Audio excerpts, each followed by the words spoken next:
ちは。リリースハウスの菊池です。今回は寝たまま5分でできる頑固な首こり解消フォームローラールーティンをご紹介していきます。首後ろのこりや肩こり、頭痛、眼性疲労が気になる方はぜひ毎日朝晩の習慣として一緒にやっていきましょう。ということで、まずはフォームローラー横向きに置いて、ローラーに後頭部を乗せるように仰向けになります。両膝は立てて、この状態で首を左右にねじって後頭部を全体的にほぐしていきます。この時後頭部真後ろだけじゃなくて、ちょっと頭頂部に近い部分とか、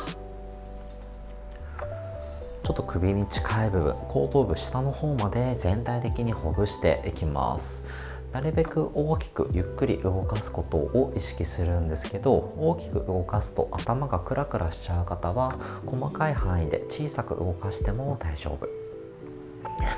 次、ローラー少し下にずらして首を乗せる。首を左右にゆっくりねじって首の後ろを全体的にほぐしていきます。この時も頭と首の重みだけで優しくゆっくりとほぐしていくことで、大きくほぐしていくんですけど、大きくほぐすと頭がクラクラしちゃう方は細かい範囲で小さくほぐしていきます。で、硬い部分がある場合もその部分を細かくほぐしてあげましょう。ちょっと左側とか右側の方、ゴリゴリする部分を探していきます。で、顔を天井に向けた状態で顎先上、両肩すくめて後頭部下の方をじわーっと圧迫していきます。筋肉はただほぐすだけじゃなくて、この付け根の部分を圧迫することでよりしっかりと緩んでくれます。眼性疲労にも効果的。力抜いて顔左に向けて顎先上、左肩をキュッとすくめて後頭部左下の方をじわーっとローラーに押し付けていく。ふっと力抜いて顔右に向けて顎先上、右肩すくめてじわーっと圧迫。ふっと力抜いて、またローラーに後頭部を乗せる。で、後頭部をローラーにぐーっと押し付けながら首を左右にゆっくりとねじっていきます。この時顎が上がらないようにクッと顎を引いた状態で後頭部のちょっと出っ張った部分を中心にゆっくりゆっくりと後頭部を押し付ける。感覚としては首の後ろが縮む感覚、硬くなる感覚があれば OK。 こうやって縮めることで頑固な首こりを緩めていきます。で、再度ローラーに首を乗せて首を左右にねじって首後ろをゴロゴロとほぐす。最初にあったゴリゴリ感、コリが減っているのを感じます。で、まだ首のコリコリ感が残っている方はそこの角度でローラーに後頭部を乗せてぐーっと押し付ける。ゴリゴリポイントを縮めるようにする。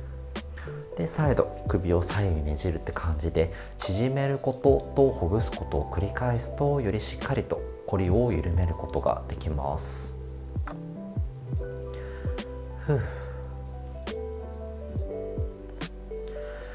で、次ローラー少し下にずらして背中上の方を乗せる。頭の後ろで手を組んで肘先上、お尻を浮かせて上下に細かくゴロゴロと転がります。肩甲骨の内側ら辺を細かくほぐしていきましょう。首後ろの筋肉はこの背中の上の方、盤上筋はね、この辺から付着しています。あと肩甲虚筋っていう肩甲骨内側上部に付着する筋肉も首につながっているので、首こり気になる方はこの辺もほぐしていきましょう。